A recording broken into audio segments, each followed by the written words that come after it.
What's up everyone, and on this XC episode 5 we're going to be talking about the long run. The long run is a staple for cross-country training. Anyone on any program needs to do a long run. It's essentially one of the best things you can do as far as building your base, improving your efficiency as a runner, and also just giving you the confidence to be able to push throughout the race and know that you're not going to get as tired. So for some key things with the long run, you want to make sure you only do it once a week, and you want to make sure you do not do it within a 1 to 2 day period of a workout, a hard run, or a race. So give yourself ample time to recover between these because a long run is very, very, very hard on the body. A long run should consist of 20% of your weekly mileage.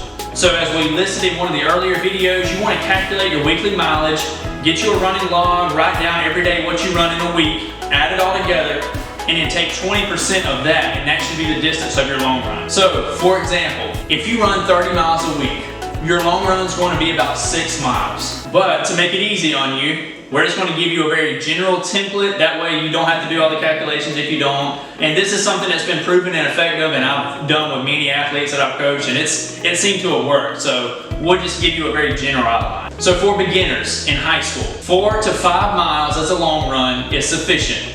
That gives you an idea of what a long run entails, and it kind of gives you an extra step over the distance that you're racing. In the intermediate group, 6 to 8 mile long runs is sufficient. For the elite group, typically 9 to 12 miles is kind of your ballpark of where you want to be with your long run. Now, when you get to this distance, you want to make sure you're taking water, possible goos, maybe like a Clif Bar, something on your run, because you're out there for a while, so your body's going to need some type of fuel. I know people who don't fuel, however, I suggest fueling while you're out there. As we mentioned, don't do a long run the day or after of a race or a workout. In terms of pacing for a long run, it's what we like to call conversation pace. You should be able to have a conversation, you should be able to talk, your heart rate shouldn't be crazy, and you should be able to sustain that effort for the longest period as you need to. The purpose of a long run is not to get out there and see who's the fastest over that distance. It's to spend time out there in a prolonged effort that's going to get your body, improve your body for running, and kind of help you understand that your body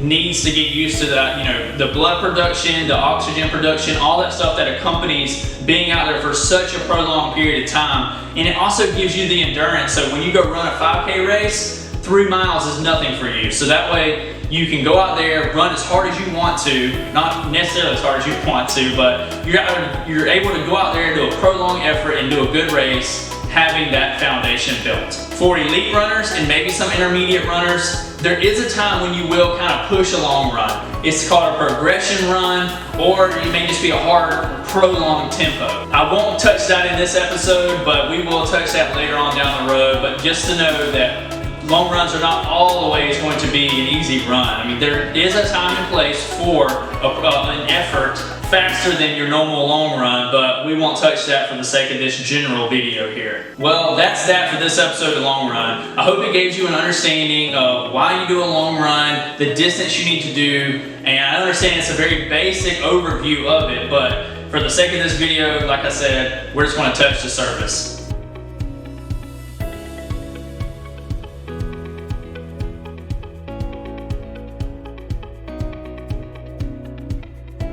Stay tuned for a much more in-depth look at long runs.